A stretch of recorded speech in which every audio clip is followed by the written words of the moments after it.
Então, nós vamos iniciar o primeiro elemento finito, né? Que é um elemento muito simples, que é um elemento de mola. Mas o elemento de mola, que é um dos elementos que faz parte da biblioteca de elementos do software, ele tem uma característica muito importante, muito maior do que ele em si. Aliás, eu vou fazer até uma comparação. Há pessoas que elas têm uma importância que nem elas sabem que tem, né? Já viu? Eu quero tal, e tal. A mola é um personagem desse tipo. Quer dizer, quando a gente fala mola, por exemplo, nesse chassi aqui você tem uma mola da suspensão, né? A mola, a gente estuda muitas vezes o elemento de mola na física como uma mola mesmo. Esse ente físico que é a mola. Só que a mola representa muito, mas muito mais do que isso. Aliás, eu vou fazer uma conta aqui com vocês, que é a seguinte. Todo mundo já viu isso, né, na resistência dos materiais. Eu vou representar aqui uma viga. Qualquer manual de resistência dos materiais você encontra isso que está aqui. Eu vou representar uma viga. Essa viga, eu vou colocar uma carga, né, uma carga P aqui. E aí essa viga, ela se deforma. Olha só. Né?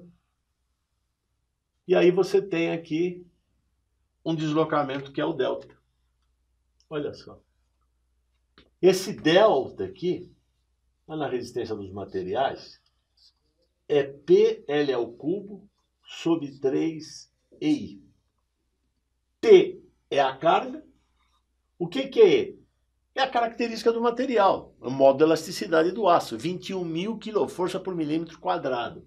E isso daqui é o famoso momento de inércia, que nós vamos discutir bastante no elemento de viga. Agora, se nós pegarmos essa relação aqui, eu posso escrever que o P é 3EI sobre L ao cubo vezes delta. Isso é uma relação entre a carga e o deslocamento. O E é uma constante do material, o I é uma constante que representa a propriedade da seção e o L é o comprimento dessa viga. Ou seja, a relação é P igual a K delta. Agora, se você pegar uma molinha, ó, a velha mola de sempre que vai nos acompanhar a vida inteira, até os casos mais complexos de análise não linear, a mola está por trás, ela está escondida. Se você pegar esse cara aqui, isso aqui é uma constante K, e eu tenho um deslocamento delta, eu tenho que o P é igual a K vezes o delta. É uma relação totalmente semelhante. O que eu quero dizer é o seguinte: se você estiver estudando o que ocorre nesse ponto, apenas o que ocorre nesse ponto, eu posso dizer que este problema que está ocorrendo aqui, em que eu tenho uma força P e eu tenho um deslocamento delta, isso aqui é uma mola K, isso aqui é igual a P igual a K delta, onde esse K é o 3EI sobre L ao cubo. Olha só. O que eu quero dizer é que quando você faz isso daqui, você está estudando nesse ponto, nessa direção, é uma mola. Fisicamente, isso aqui representa uma mola. Se você fizer a mesma coisa aqui nesse ponto, olha só, eu tenho isso aqui, eu tenho isso aqui, eu tenho isso aqui. Eu tenho força e eu tenho o correspondente de deslocamento, onde o L varia.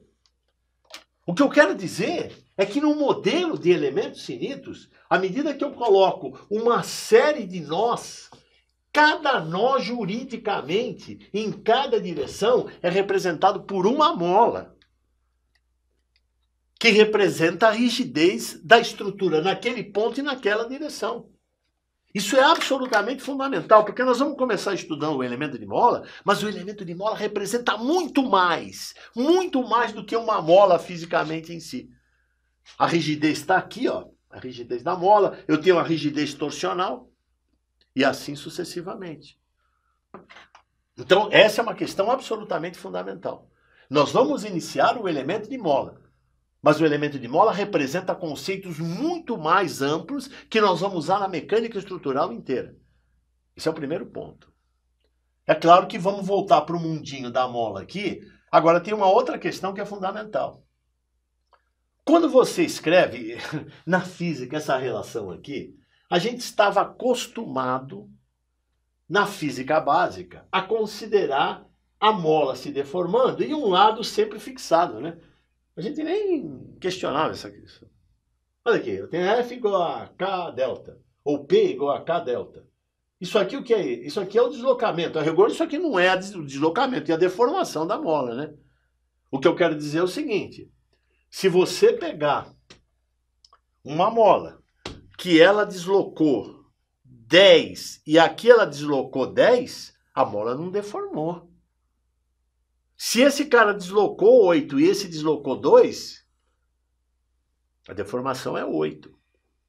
Se esse cara deslocou 10 e esse cara deslocou 8, ela variou o comprimento de 2. É esse 2 que você vai usar na lei de Hooke. O que eu quero dizer é o seguinte: para nós, quando você escreve que a força na mola é K vezes D, esse D é o 2 menos o 1. Esse aqui é o primeiro nó e esse aqui é o segundo nó da mola. A diferença dos dois é que permite você calcular a força interna devido à mola se deformar. Eu estou falando porque no caso de um veículo, por exemplo, o veículo está se movimentando, ó, esses dois nós aqui se movimentam. Se eu tiver uma situação particular em que esse cara subiu 10 e esse nó de baixo também subiu 10, a mola não deforma. Então é importante isso aqui. Há vários casos em que nós vamos observar um certo movimento que não causa deformação na estrutura. Ela movimentou, mas não deformou. Então essa é a primeira semente que nós estamos partindo para isso aqui. Tá certo? Então vamos seguir e vamos começar a trabalhar com o elemento de mola. Né? Vamos começar a trabalhar com o elemento de mola, mas sabendo que o elemento de mola tem uma importância muito maior que a figura física da mola em si. Essa mola que está aqui representa essa mola, mas no caso mais geral, a mola representa a rigidez da estrutura num ponto e numa dada direção. Tá certo? Ou seja, um olho no gato, outro na sardinha, né? Nós estamos preparando o caminho para estudar uma coisa muito mais ampla. E a mola tem um papel importantíssimo. Ela é muito mais importante do que ela pensa que é. Eu acho estranho porque às vezes o cara estuda contato na análise não linear e ele calcula uma integral, calcula um penalty factor. Quem trabalha com elementos finitos sabe disso, nós vamos chegar lá. E aí ele vai lá, calcula uma integral, faz um monte de conta e aí ele determina um fator de penalidade lá na... Só que ele não sabe que ele está calculando uma mola. Olha só.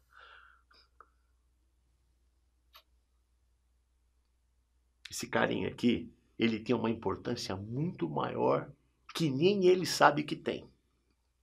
Isso acontece com várias pessoas. Também acontece o contrário, né? Que a gente só está falando positivo. Tem cara que não tem importância nenhuma e sobe num salto alto gigantesco, né? A mola é o contrário.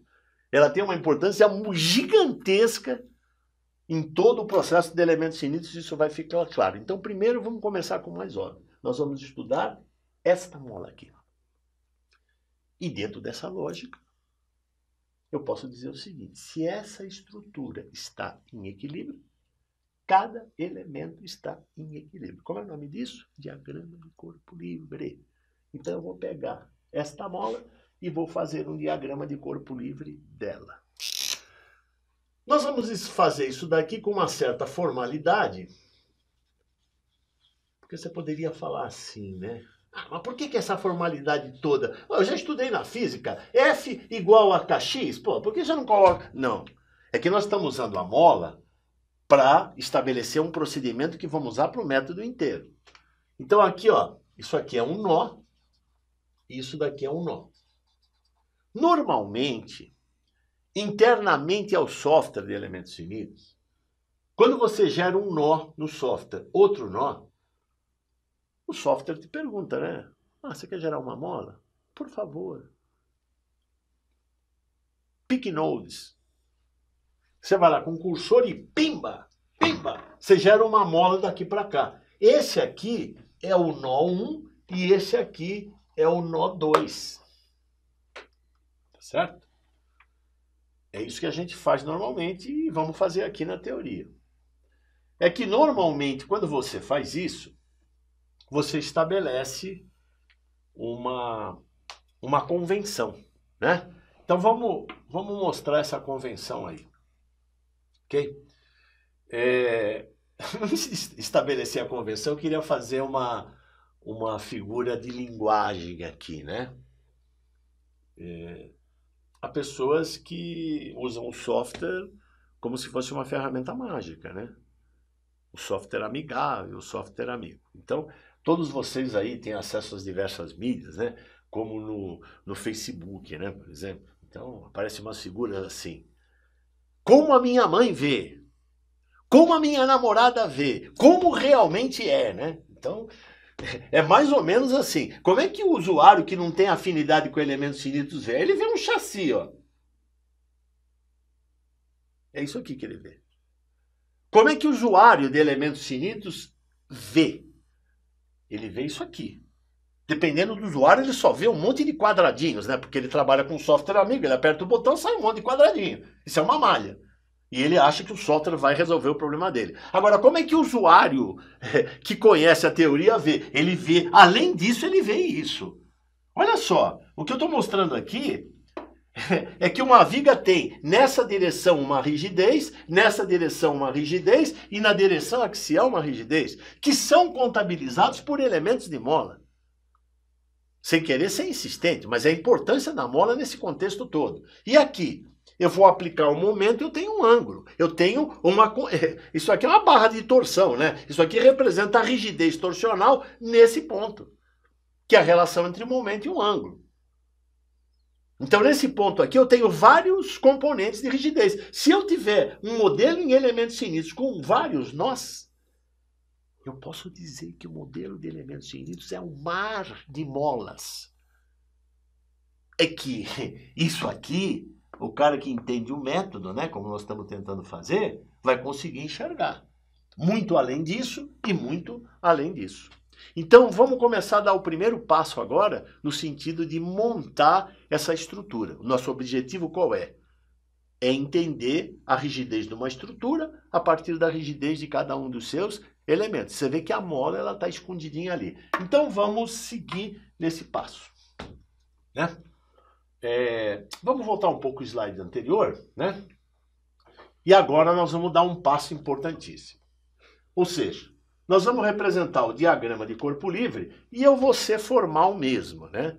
Nós vamos seguir uma formalidade, porque isso aqui, apesar de ser um elemento muito simples, nós vamos utilizar esse conceito em todos os elementos finitos. Isso aqui eu tenho um nó 1, nós temos uma força F1. Nós temos o nó 2, nós temos uma força F2. Que são as forças que agem no elemento aplicada no nó. Já falamos isso na introdução. E, correspondentemente, nós temos os componentes de deslocamento. E temos um sistema de referência. Normalmente, quando você coloca um elemento unidimensional do nó 1 para o nó 2, o eixo de referência, ele sempre aponta do nó inicial para o nó final.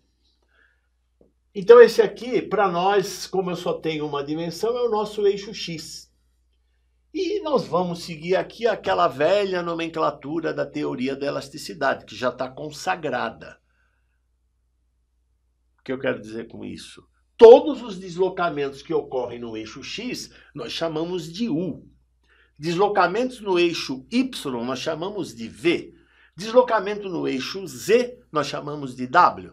Então, aqui seria o deslocamento U1 e aqui seria o deslocamento U2. A única coisa que isso aqui é a constante elástica da mola, que contabiliza a sua rigidez. O que nós queremos é estabelecer a relação para este elemento, que por acaso é uma mola, mas vale a ideia para os outros também, a relação entre as forças que justificam o equilíbrio do elemento e os correspondentes deslocamentos. Se nós conseguimos fazer isso, nós vamos montar a matriz de rigidez do elemento.